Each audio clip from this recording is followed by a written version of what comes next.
33 ዓመት በዚች ዓለም እንደኖረ ከ3 ሰዓት ከዓርብ 11 ሰዓት ጀምራችሁ እስከ እሑድ እስከተነሳበት ጊዜ ስቆጥሩ ደግሞ 33 ሰዓት ይሆናል።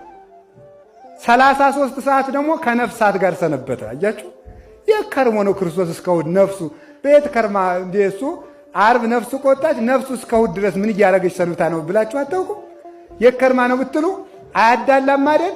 ለኛ 33 ዓመት አብሮን ኖሯል። ከነፍሳት ጋር ደግሞ ዓርብ 11 ሰዓት ከሲኦል አውጥቶ እስከ እሑድ ድረስ እስከሚነሳበት ደግሞ 33 ሰዓት አብሯቸው ቆየ። ይህን አድርጎ እሑድ በመንፈቀ ሌሊት ሞትን ድል አድርጎ ተነሳ። መድኃኔዓለም በትንሣኤው መቃብራችን ሙስና መቃብርን አስቀረ።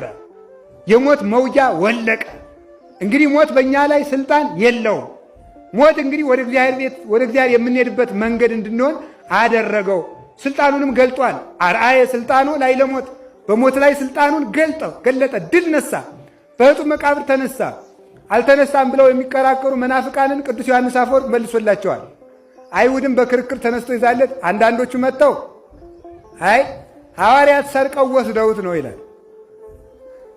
ሰርቀው ወስደውት ነው እንኳን የሞተውን ሰርቀው ሊወስዱ በቁሙም ፈርተው ጥለውት ሩጠዋል ብሏል ቅዱስ ዮሐንስ አፈወርቅ። አልሮጡም ዓርብ እንዴ እንኳን ከሞተ በኋላ መቃብሩን አይሁድ ምን የመሰሉ የሮም ወታደሮች አስቀምጠው ሰርቀው ሊወስዱ ስጋውን ወስደው ሊወስዱ ዓርብ እንኳን ፈርጠው ጥለውት ሄደዋል።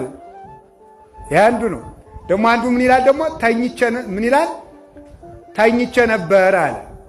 እዚያ ግን ደቀ መዛሙርቱ ሰርቀውታል። ሊቁ ቅዱስ ዮሐንስ አፈወርቄን ሲከራከር አንድ ቀጣፊ እሱ አላለም እኔ ነኝ ያልኩኝ። ይሄን ግን አንድ ቀጣፊ ደቀ መዛሙርቱ ሲወስዱት አንተ የት ሄደህ ነበር? ተኝቼ። ከተኛማ እንዴት አድርገህ አየሃቸው? አይቻቸዋለሁ። ካያቸው ጎራዴ ይዘህ ለምን ሰደድካቸው? ስለዚህ ሁለቱም ውሸት ነው ማለት ነው። በክርስቶስ ላይ የተነሱት ሁሉም የሐሰት ምስክሮች ናቸው። ክርስቶስ ካልተነሳ ሞትን ድል ካላደረገ ደቀ መዛሙርቱ እንዴት በስሙ ሙት አነሱ? እንዴት አጋንንትን ቀጠቀጡ? እንዴት ከሕይወት ከሞት ሁሉ በላይ ሆኑ? 12 ሰዎችስ እንዴት እንደ ከዋክብት በዙ? እንዴትስ ሰራዊትና ወታደር ሰይፍ አላሸነፋቸውም? ምን ተስፋስ አጠነከራቸው? እየታመሙስ ለምን ከነሱ ሕይወት ይገኛል? እየተገረፉ እየቆሰሉ ለምን ሕይወትን ይሰጣሉ? በእርግጥም የእሱ ሕይወት በእነሱ ላይ ስላለ ነው። ስለዚህ ቅዱሳን ሐዋርያት የክርስቶስ የትንሣኤው ምስክሮች ሆነው ዓለምን አብርተዋልና የትንሣኤው